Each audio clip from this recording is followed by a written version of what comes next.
Halo teman-teman semua dimanapun teman-teman berada. Apa kabar gengs? Assalamualaikum warahmatullahi wabarakatuh. Semoga semua dalam keadaan sehat ya.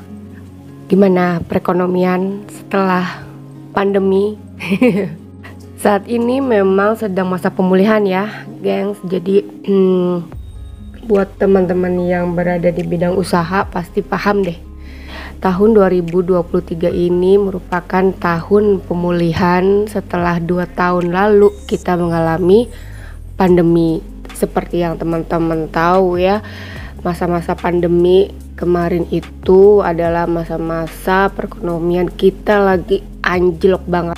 Ya kan, kesehatan kita gitu, kesehatan masyarakat secara umum juga sedang anjlok, kesejahteraan juga menurun gitu ya. Nah aku nggak tahu nih buat teman-teman yang kerja kantoran gimana, aman mungkin ya secara perekonomian, cuman mungkin kebebasan bergeraknya aja yang dibatasi karena kan memang kita tidak bisa mobilisasi seperti biasa ya.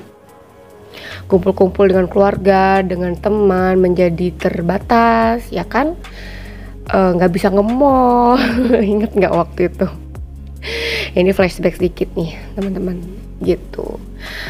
Nah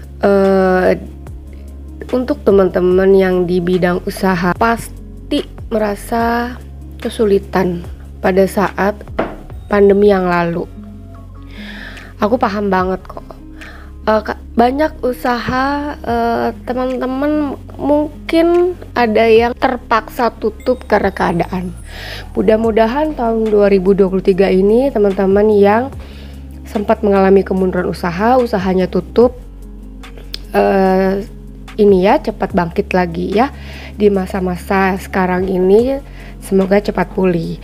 Dan teman-teman kan yang bekerja di kantor atau di sebuah perusahaan yang terkena PHK, mudah-mudahan mendapatkan jalan keluar yang lebih baik lagi gitu, amin ya, aku doain semuanya. Nah aku mau cerita sedikit pengalaman aku pada saat pandemi yang lalu. Aku juga mengalami penutupan usaha gitu. Jadi setelah tutup usaha beberapa bulan cuman ngabisin tabungan doang. Nah aku berdomisili di Depok, gengs. Pada saat virus tersebut datang masuk ke Indonesia, kasus pertama ada di Depok. Jelas dong warga Depok panik kan setelah diumumkan di berita tuh ya. Panik. Lokasi tempat tinggal kasus tersebut berada di dekat rumah mama saya. Oh my god. Panik dong ya. Masyarakat Depok semuanya juga panik. Aku inget banget pada saat itu kita semua panik buying, gengs. Kita semua berbondong-bondong beli masker, hand sanitizer, alkohol gitu ya, obat-obatan, bahkan merek beruang.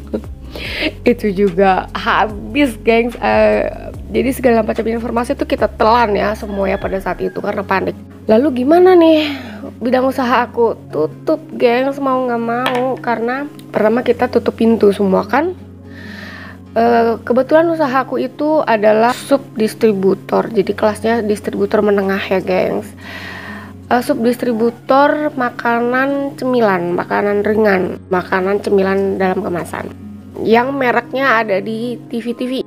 Aku mensuplai ke warung-warung. Jadi aku ada beberapa sales yang ambil order dari warung-warung.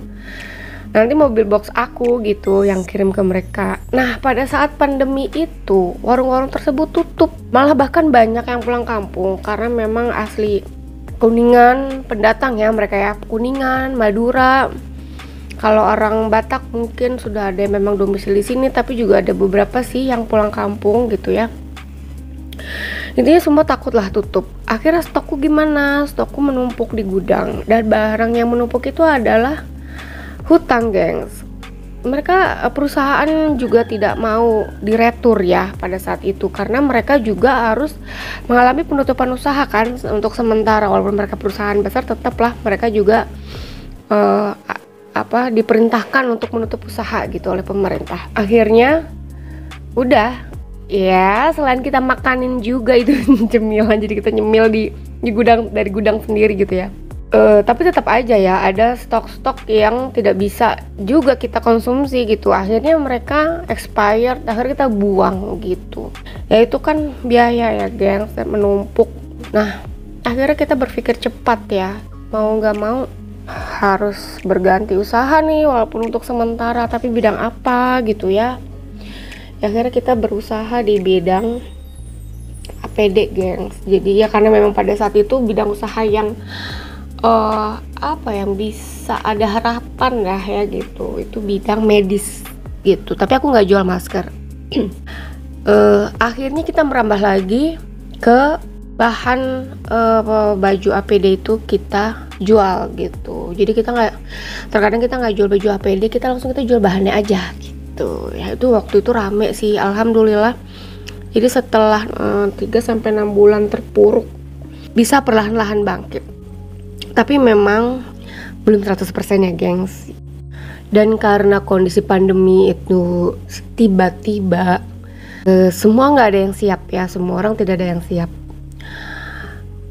Sudah ada cicilan yang berjalan kan, walaupun penghasilan kita terkendala, kita tidak bisa berpenghasilan seperti sebelumnya. Akhirnya mengganggu kan kestabilan perekonomian keluarga gitu. Dan aku rasa juga teman-teman banyak lah ya yang ngalamin seperti aku gini. Belum lagi terkena virus itu ya kan.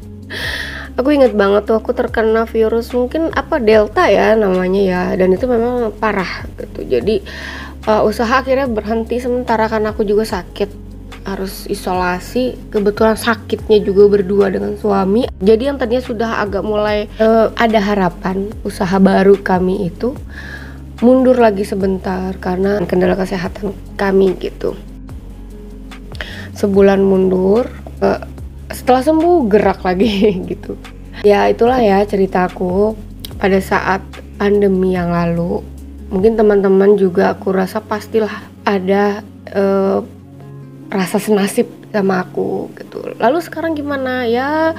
Kalaupun sekarang dibilang pulih, belum pulih 100% kondisi perekonomian keluarga, karena biar bagaimanapun kondisi pandemi waktu itu benar-benar merubah segala hal gitu. Usahaku akhirnya tutup, sampai sekarang kita nggak bisa buka lagi. Memang sih banyak teman-teman yang bilang buka lagi dong, tapi ternyata nggak gampang juga ya guys. Karena pada saat itu aset sudah terlanjur kita jual untuk biaya hidup, gudang sudah kita jual, saat itu kita nggak bisa bangkit.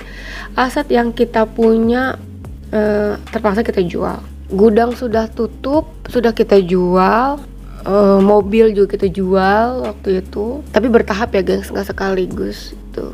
Nah akhirnya kalau mau buka usaha itu lagi, kamu harus cari gudang baru dan modalnya sudah tidak ada. Untuk saat ini tidak ada gengs.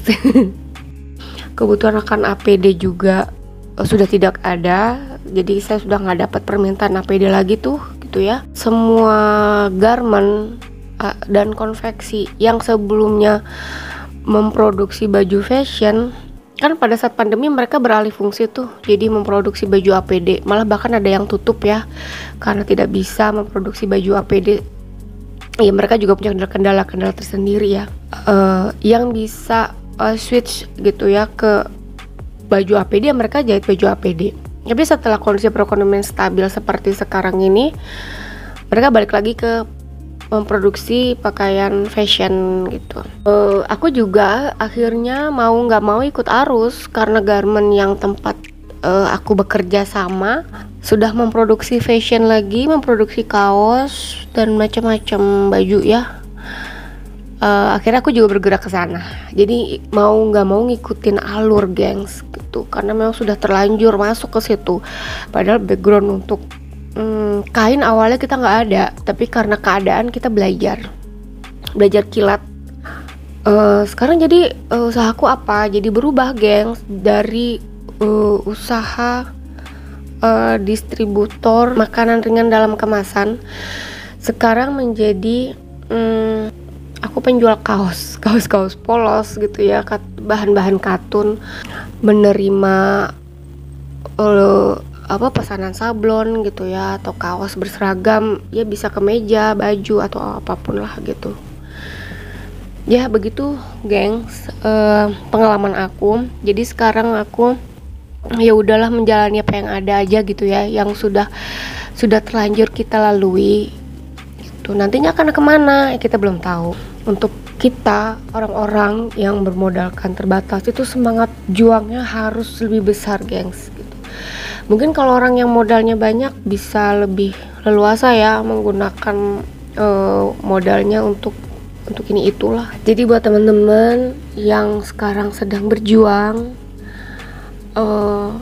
sebagai imbas dari kondisi pandemi yang lalu, selamat berjuang, tetap semangat untuk membahagiakan keluarga kita. Semoga sehat selalu. Oke, teman-teman yang lagi patah semangat, ayo kita semangat. Kalian gak sendiri.